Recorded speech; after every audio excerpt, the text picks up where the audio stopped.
শুকরিয়া।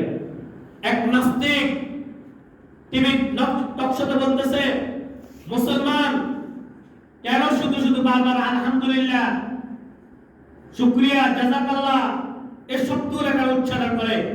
মুসলমান তো বলতে পারতো, মানুষ তো বলতে পারতো মুখের শব্দের সাথে ধন্যবাদ, আবার আসবেন, দুঃখিত, এই শব্দগুলো তো বলতে পারতো। জাযাকাল্লাহ কেন বলে? আলহামদুলিল্লাহ কেন বলে? নাস্তিক নমান তার গায়ের চুলকানি শুরু হয়ে গেছে।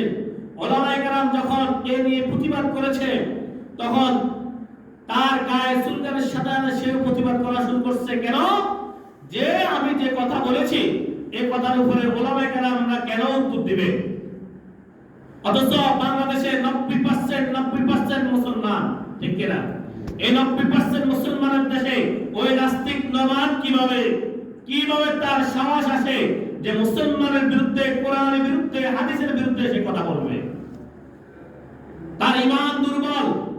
আমাদের মুসলমানের ঈমান দুর্বল। সে জানে মুসলমান প্রতিবাদ করতে পারে না, কিন্তু তার এই আন্দাজ, তার মনে আক্ষেপটা ভুল ছিল। মুসলমানরাও দেখে দিয়েছে, মুসলমান প্রত্যেকটা কথায় জাযাকাল্লাহ বলবে, আলহামদুলিল্লাহ বলবে, শুকরিয়া বলবে, ঠিক কিনা?